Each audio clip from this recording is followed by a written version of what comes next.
नगरी अयोध्या में रामनवमी की तैयारियां जोरों पर जारी हैं। यहां पिछले साल की तरह इस साल भी रामलला के जन्मोत्सव पर उनके सूर्याभिषेक यानी कि सूर्य तिलक की तैयारी है।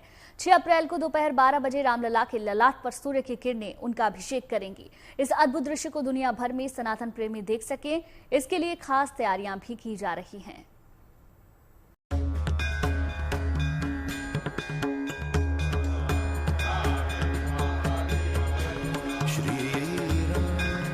रामनवमी की तिथि जैसे जैसे करीब आ रही है, अयोध्या की रौनक बढ़ती जा रही है। प्रभु श्री राम की नगरी अयोध्या एक बार फिर से सजने संवरने लगी है। श्री राम जन्मभूमि मंदिर दियों से जगमग हो उठा है। सरयू किनारे अवधपुरी में उत्सव और खुशी का माहौल है। मौका रामलला के जन्मोत्सव का जो है, अवधवासी तन मन से अपने आराध्य रामलला के जन्म दिवस की तैयारियों में जुटे हैं। प्रभु राम के नव्य भव्य और दिव्य मंदिर की तो बात ही निराली है। कहीं राम कथा के जरिए रामलला का गुणगान हो रहा है, तो कहीं रामचरितमानस और वाल्मीकि रामायण का पाठ चल रहा है। बात रामनवमी की है तो ये दिन यहाँ सबसे खास रहने वाला है। इस दिन भगवान राम का विशेष अभिषेक और श्रृंगार किया जाएगा। रामलला को 56 प्रकार के व्यंजनों का भोग लगेगा, लेकिन सबसे बड़ा आकर्षण होगा प्रभु राम का सूर्य तिलक, जिसे दुनिया भर में राम भक्त देख सकेंगे। रामनवमी के दिन भारतीय समय के अनुसार दोपहर 12 बजे भगवान राम के जन्म के समय सूर्य की किरणें सीधी उनके ललाट पर पड़ेंगी। इस अद्भुत दृश्य को सूर्य तिलक कहा जाएगा। ये सूर्य तिलक लगभग 4 मिनट तक चलेगा। इस प्रयोग को इसरो के वैज्ञानिकों ने विकसित किया और सेंट्रल बिल्डिंग इंस्टीट्यूट के वैज्ञानिकों ने इसे क्रियान्वित किया है। रामनवमी पर रामलला के सूर्याभिषेक के लिए वैज्ञानिक अयोध्या पहुंच चुके हैं।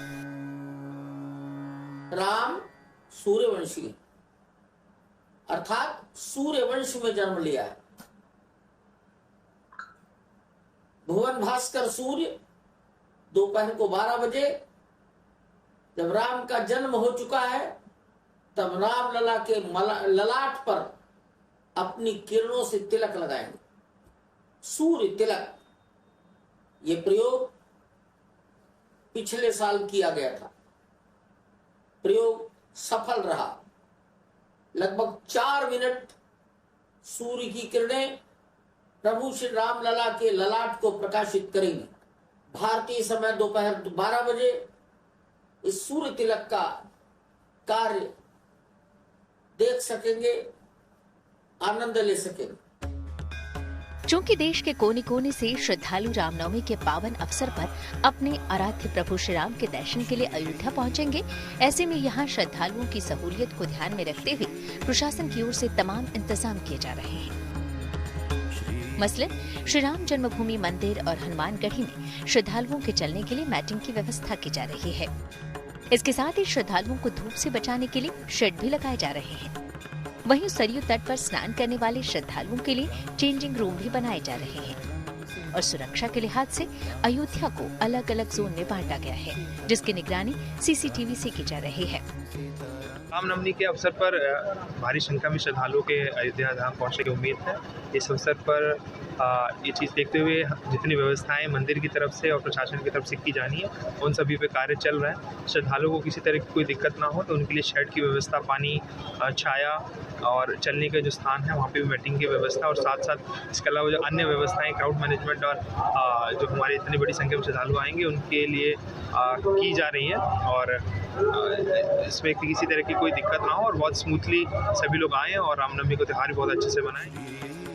जाहिर है, रामनवमी सनातन संस्कृति का सबसे बड़ा उत्सव है।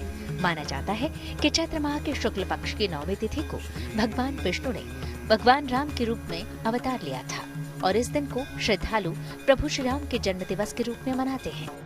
ऐसे में अयोध्या में इस बड़े उत्सव को सकुशल संपन्न कराने के लिए प्रशासन और मंदिर ट्रस्ट की ओर से तमाम व्यवस्थाएं भी की जा रही हैं।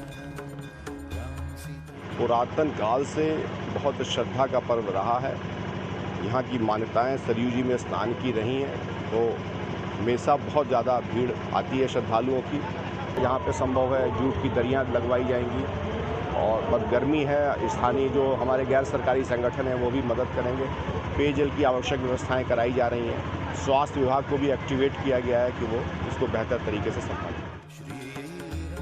रामनवमी का पर्व धर्म, आस्था और सत्य के मार्ग पर चलने का प्रतीक है। माना जाता है कि इस दिन रामलला के दर्शन पूजन से घर में सुख शांति बनी रहती है और जीवन में आने वाली सभी परेशानियों से भक्तों को मुक्ति मिलती है। अयोध्या से मयंक शुक्ला के साथ bureau report, good news today.